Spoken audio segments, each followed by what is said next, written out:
다 같이 사도신경으로 신앙 고백하심으로 새벽기도를 하나님께 드리시겠습니다. 나는 전능하신 아버지 하나님 천지의 창조주를 믿습니다. 나는 그의 유일하신 아들 우리 주 예수 그리스도를 믿습니다. 그는 성령으로 잉태되어 동정녀 마리아에게서 나시고 본디오 빌라도에게 고난을 받아 십자가에 못 박혀 죽으시고 장사된 지 사흘 만에 죽은 자 가운데서 다시 살아나셨으며 하늘에 오르시어 전능하신 아버지 하나님 우편에 앉아 계시다가 거기로부터 살아있는 자와 죽은 자를 심판하러 오십니다. 나는 성령을 믿으며 거룩한 공교회와 성도의 교제와 죄를 용서받는 것과 몸의 부활과 영생을 믿습니다. 아멘. 찬송가 370장 찬양하시겠습니다. 찬송가 370장입니다.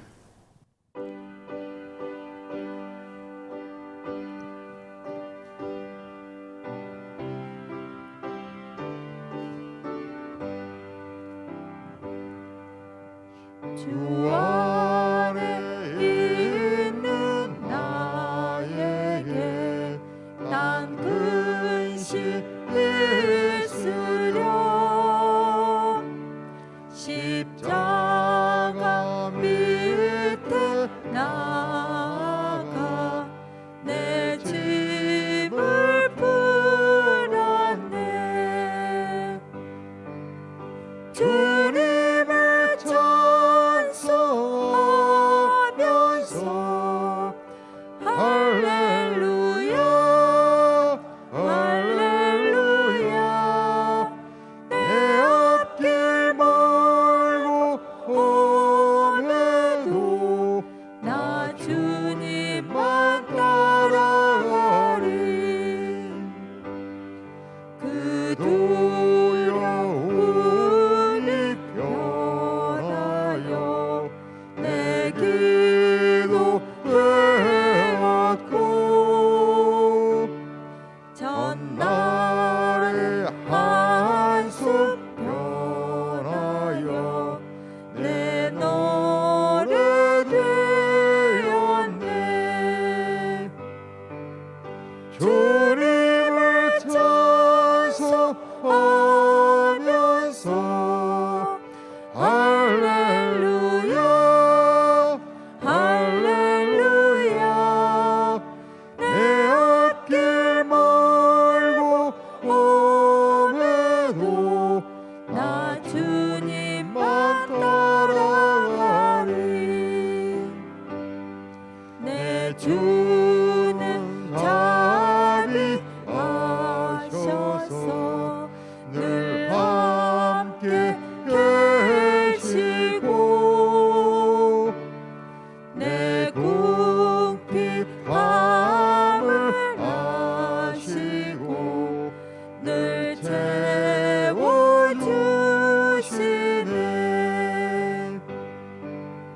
주님을 찬송하면서 할렐루야 할렐루야 내 앞길 멀고 험해도 나 주님만 따라가리.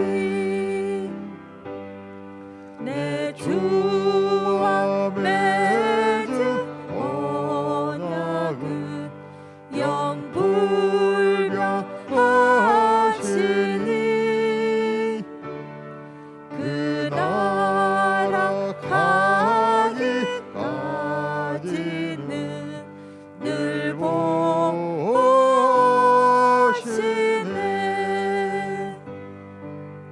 주님을 찬송하면서 할렐루야 할렐루야 내 앞길 멀고 험해도 나 주님만 따라가리.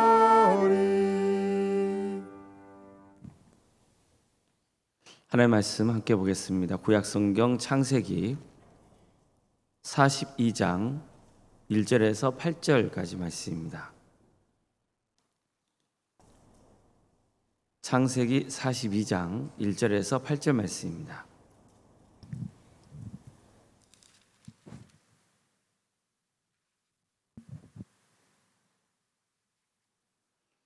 창세기 42장 1절에서 8절까지 말씀을 교독하시겠습니다.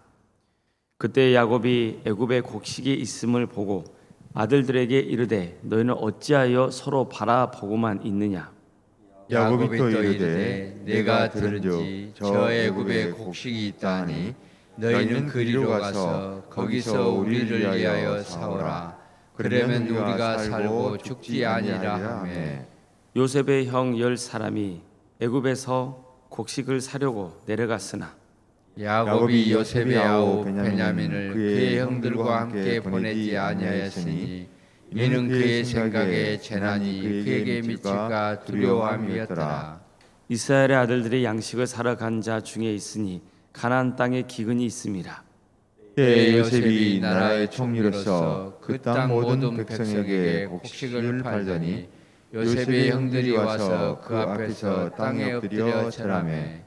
요셉이 보고 형들인 줄 아나 모른 채 하고 음한 소리로 그들에게 말하여 이르되 너희가 어디서 왔느냐. 그들이 이르되 곡물을 사려고 가나안에서 왔나이다. 요셉은 그의 형들을 알아보았으나 그들은 요셉을 알아보지 못하더라. 아멘. 아멘.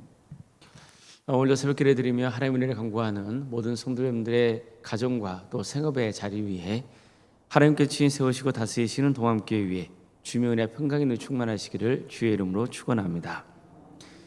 요셉은 17살에 애굽 땅에 팔려와서 노예 생활을 하다가 억울한 누명을 쓰고 감옥까지 가야 했습니다. 하지만 극적으로 애굽의 총리 자리까지 오릅니다.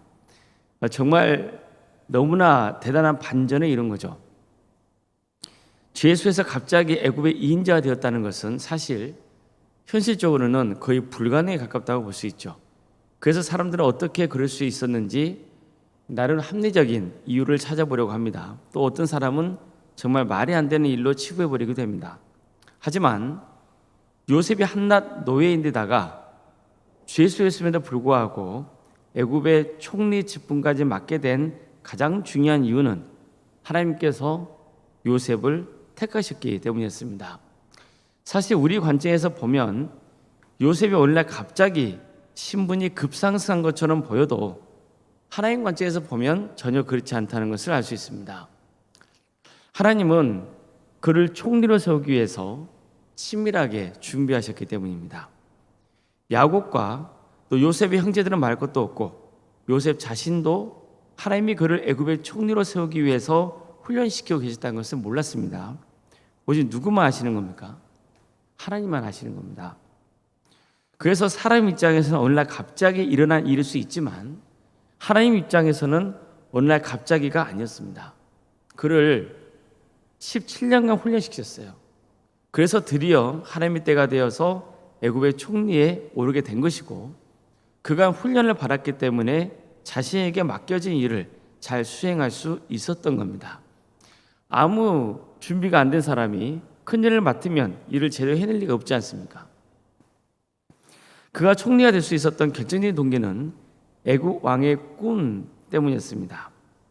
요셉은 왕이 꾼 꿈을 7년간 애굽 땅에 풍년에 임하다가 이후 7년간 기근에 시달리게 되는 것으로 해석합니다.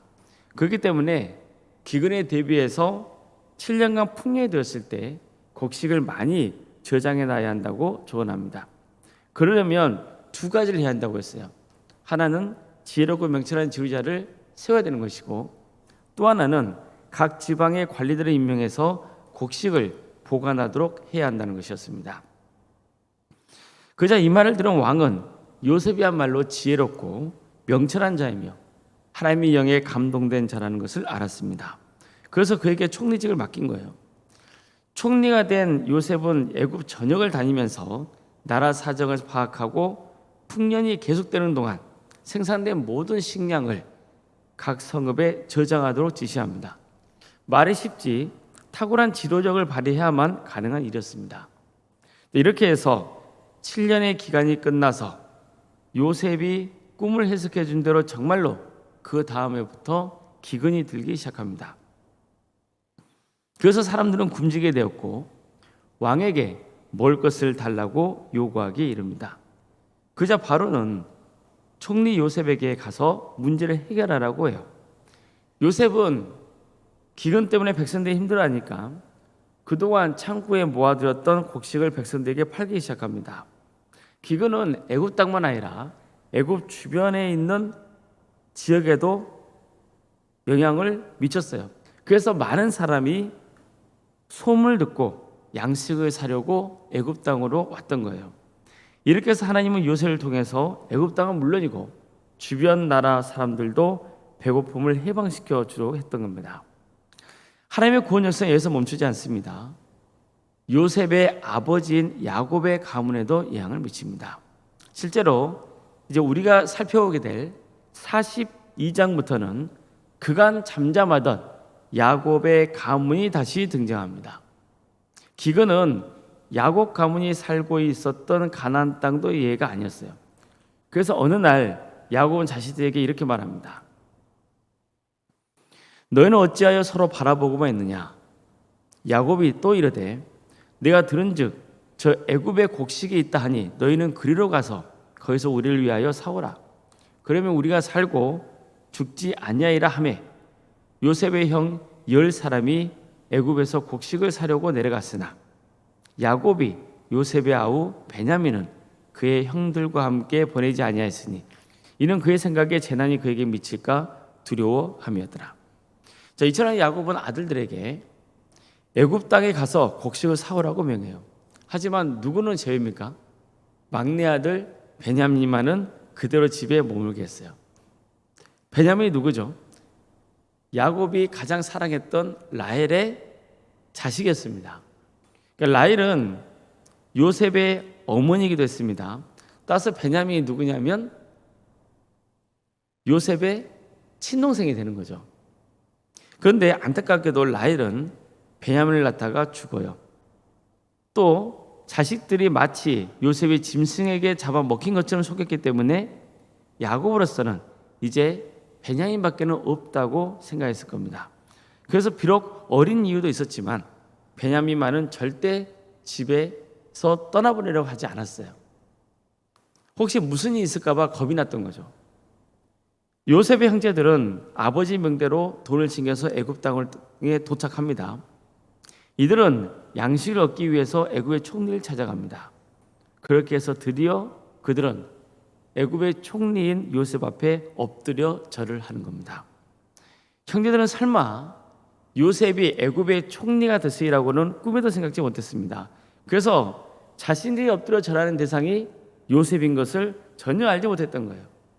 반면에 요셉은 자기 앞에 무릎 꿇고 엎드려 있는 그 사람들이 형들이라는 것을 금방 알았습니다. 이때 요셉은 어떤 생각을 했을까요? 오래전 형들의 곡식단이 자신의 곡식단을 향해서 절을 하는 그 꿈을 떠올리지 않았겠습니까? 그리고 정말 그 꿈이 현실이 되는 것을 보고 크게 놀랐을 겁니다. 그 순간 요셉은 알았습니다. 하나님이 주신 꿈이 성취되었고 그 꿈은 하나님께서 친히 이루셨다는 것입니다. 얼마나 하나님이 신실한 분이신지 다시 깨닫게 된 겁니다. 자, 이처럼 하나님은 신실한 분이십니다. 하나님은 아브라함에게 자손을 약속하셨습니다. 그래서 어떻게 되었습니까? 비록 아브라함과 사라 입장에서 시간은 더디긴 했지만 결국 이삭을 얻었잖아요. 하나님은 고향을 도망치다 빠져나온 야곱에게 너를 통해서 수많은 자손을 주겠다고 약속하셨습니다. 또 언젠가 때가 되면 고향으로 돌아오게 해주겠다고 하셨습니다. 그리고 그 약속은 20년이 지나서 성취가 됩니다. 요셉도 마찬가지였습니다. 요셉도 하나님의 꿈을 꾼 지 20년이 지나서 드디어 그 꿈이 현실이 된 것을 목도할 수 있었던 겁니다. 신실하신 하나님의 역사를 고백할 수 있게 된 거예요. 우리는 하나님을 믿지만 하나님이 나를 어떻게 구체적으로 주관해 가시는지는 모를 때가 많습니다. 사실 어떻게 전능하신 하나님의 뜻을 우리가 다 헤아릴 수 있겠습니까? 우리는 극히 일부만 알 수 있을 정도입니다. 이 시행자의 요셉이 꿈을 꿨습니다. 형제의 곡식단이 그의 곡식단을 향해서 절을 하고 요셉의 형제들로 상징되는 11개의 별이 그를 향해 절하는 꿈이었습니다. 그 꿈은 분명히 하나님께서 그를 가문의 대를 잇게 하는, 즉 가문을 대표하는 자로 세우실 것이라는 의미로 충분히 익혀질 수 있었어요. 하지만 구체적으로 어떻게 이 꿈이 실현될지는 요셉 자신도 알지 못했습니다. 그런데 보십시오.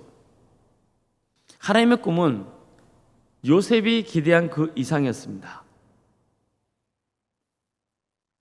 하나님은 그를 요셉 애굽의 총리로 세우셔서 애굽은 말할 것도 없고 주변 나라와 또 그의 아버지인 야곱의 가문까지 구원시키려는 계획을 세우셨던 거예요. 요셉은 자기가 꿨던 꿈은 그 아버지의 가문에만 한정된 걸로 생각했어요. 하지만 어떻습니까? 그게 아니죠. 요셉을 통해서 하나님은 더 큰 꿈을 가지고 계셨던 거예요. 요셉을 애굽의 총리로 세우셔서 애굽과 주변 나라 그리고 그의 아버지의 가문까지 모두 기근해서 구원하시려는 하나님의 계획이 있었던 겁니다. 뿐만 아니라 요셉은 정말로 그의 형제들이 그 앞에 절을 했던 것을 보게 되는 거예요. 꿈이 이루어진 거예요. 이 모든 것은 사람들이 알지 못하는 사이에 하나님께서 은밀히 준비하시고 행하신 일이었던 겁니다. 이것도 대단한데요. 사실은 요셉도 죽을 때까지 몰랐던 하나님의 더 큰 계획이 있었습니다. 그게 뭘까요? 하나님께서는 요셉의 이야기를 통해서 인류를 어떻게 구원해 가려고 하시는지를 사람들에게 알려주려고 하셨습니다. 한마디로 요셉은 창세기에서 전하는 가장 전형적인 성도의 모범인과 동시에 장차 우리를 구원으로 인도하실 예수님이 어떤 분이신지를 보여주는 상징적인 존재였던 겁니다. 자, 보세요. 요셉은 하나님의 꿈을 꾸고 가족에게 자신의 꿈을 전했습니다. 그러자 그의 아버지인 야곱은 그 꿈을 마음에 담아뒀지만 형제들은 다 그 꿈을 싫어하고 요셉을 시기했죠. 예수님도 하나님의 나라를 사람들에게 전하셨습니다. 그러자 어떤 사람들은 믿었지만 많은 사람들이 예수님 말씀을 싫어했고 특히 종교 지도자들은 예수님을 시기 질투했습니다. 요셉의 형제들은 은 20에 요셉을 팔아 넘겼습니다. 그런데 예수님의 제자인 가룟 유다도 예수님을 은 30에 팔아 넘깁니다. 요셉은 많은 고난을 당해야 했습니다. 종이 되었고 억울한 누명으로 감옥에 갇혔습니다. 예수님도 고난당하셨죠. 예수님은 죄가 없으신 분이십니다. 그런데 사람들은 예수님을 감옥에 가두고 그를 죽이라고 했습니다. 하지만 어떻게 되었습니까? 요셉은 애굽 왕을 통해서 애굽의 2인자가 되어서 세상을 구원하는 일을 하게 됩니다. 세상 사람들은 말할 것도 없고 그의 형제들도 그 앞에 무릎을 꿇었습니다. 이렇게 해서 요셉이 영광을 받게 된 겁니다. 예수님도 어떻습니까? 예수님도 십자가의 고난을 당하셨으나 그래서 죽으셨으나 부활하셨습니다. 그래서 세상을 죄와 사망의 권세에서 해방시킬 수 있게 된 겁니다. 이제 수많은 사람들이 예수님 앞에서 무릎을 꿇고 경배하게 됩니다. 장차 종말의 때가 되면 어느 누구도 예외 없이 예수님의 보좌 앞에 무릎 꿇고 절을 하게 될 것입니다. 이처럼 요셉은요, 장차 인류의 구원자가 되시는 예수님을 상징하는 존재였던 거예요. 요셉은 죽을 때까지 이 정도로 그가 꿨던 꿈 속에서 하나님의 뜻이 담겨 있으라고는 몰랐습니다. 그러니 요셉의 형제들이 요셉을 죽여서라도 그의 꿈이 성취되지 못하게 하려 했던 게 얼마나 무모하고 어리석은 짓이었는지를 알 수 있지 않습니까? 우리는 지극히 연약하고 유한한 존재라서 하나님의 크신 뜻을 다 헤아린다는 것은 불가능합니다. 그러나 하나님의 계획은 우리의 상상 이상입니다. 요셉을 보세요. 다시 강조하지만 요셉은 자기 가문에만 그 꿈이 이루어질 것으로 여겼다고요. 하지만 어떻습니까? 그의 꿈이 현실이 됐을 때는 어떤 일이 보여지는 거예요? 그가 애굽의 총리가 되죠. 그래서 애굽 땅만 아니라 그 주변 나라를 다 기근해서 구원하잖아요. 그의 아버지의 가문을 살리잖아요. 여기서 끝나지 않아요. 하나님은 요셉을 통해서 요셉을 읽고 요셉을 묵상하는 사람들이 그 요셉을 통해서 예수 그리스도를 발견하게 하려는 거예요. 예수님이 어떤 분이시라는 것을 소개해 주고 있는 거예요. 그래서 어떻게 합니까? 우리는 요셉의 삶을 통해서 예수 그리스도가 어떤 분이신지 다시 한번 창세기를 통해서 배우게 되는 것이고, 그리고 인류의 구원자이신 예수님을 기억하게 되는 겁니다. 이런 놀라운 하나님의 구원의 계획이 바로 요셉의 꿈속에 들어가 있었던 거죠. 자, 다시 강조하지만 하나님의 계획은 우리의 상상 이상입니다. 그렇지만 우리는 하나님은 신실하시고 또 하나님의 선하신 섭리가 있다고 믿어야만 그 꿈을 품을 수 있는 거예요. 우리는 구체적으로 하나님께서 어떻게 우리를 통해 역사하실지 알 수 있습니까? 없습니까? 사실 몰라요. 그러나 한 가지는 분명하고요. 뭐가 분명합니까? 하나님의 역사는 우리의 상상 그 이상이라는 거예요. 그래서 우리는 신실하신 하나님을 믿고 의지하는 수밖에 없어요. 그러면 어떤 사람이 되는 거냐면 그 하나님의 꿈에 참여하는 사람이 되는 거예요. 어떤 모양이든지 어떤 모습이든지 우리는 그런 하나님의 위대한 꿈에 참여하는 사람이 되는 거예요. 아무쪼록 우리는 다 알지 못하지만 하나님께서 나를 통해서 구원의 역사를 이루어 가신다는 것을 믿고 어떤 어려움이 있더라도 끝까지 신앙을 포기하지 않고 구원의 길을 가시는 복된 성도님 되시기를 주님의 이름으로 축원합니다. 기도하시겠습니다.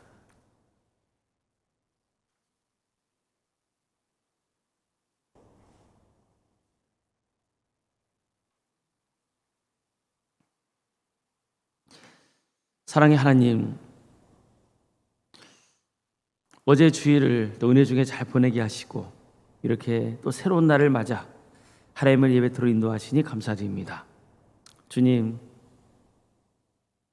우리는 우리가 생각하는 범위 내에서만 하나님을 믿고 구하고 또 생각하지만 하나님의 뜻은 우리의 생각을 넘어서 있고 우리의 상상 그 이상인 것을 또 오늘 말씀을 통해서 배우게 됩니다. 또 하나님은 신실하셔서 하나님께서 약속하신 것은 반드시 이루신다는 것을 다시 한번 깨닫게 하시니 감사드립니다. 주님, 우리는 비록 미천하고 연약하나 우리는 신실하신 하나님을 믿을 때 하나님의 위대한 구원 역사에 참여할 수 있는 영광을 누리게 됨을 믿습니다. 사랑의 하나님, 우리를 하나님의 자녀로 삼아주신 것 감사드리고 구원의 길을 갈 수 있도록 인도하신 것 감사드리고 또 천국을 예배해 주신 것을 감사드립니다. 이 땅에 살아가면서 많은 어려움도 있고 힘든 것도 있지만 또 믿음 안에서 살아갈 수 있도록 역사해 주시고 하나님 안에서 소망을 품도록 인도하시니 감사드립니다. 쓰러지지만 다시 일어설 수 있는 힘을 허락해 주심도 감사드립니다. 사랑의 하나님, 끝까지 하나님의 선하신 섭리를 믿고 주님만을 의지하며 살아가는 복된 성도가 되게 하여 주시옵소서. 그래서 한 사람도 예 없이 모두가 구원의 길을 가는 거룩한 성도들이 될 수 있도록 주님께서 친히 인도하여 주시옵소서. 사랑의 하나님, 도함교회를 세워주시고 지금까지 함께해 주신 그 크신 은혜에 감사를 드립니다. 이 교회를 통해서 문 영혼들이 예수 그리스도를 믿는 역사가 있게 하여 주시옵소서. 많은 영혼이 예수님 믿고 죄와 사망의 권세에서 해방되는 역사가 있게 하여 주시옵소서. 하나님의 구원 계획에 참여하여서 정말 영원하신 하나님의 나라를 사모하며 하나님의 구원을 바라고 살아가는 복된 인생들이 다 될 수 있도록 주여 친히 역사하여 주시옵소서. 이를 위해서 우리 도함교회가 성령 충만한 교회가 되기를 소망합니다.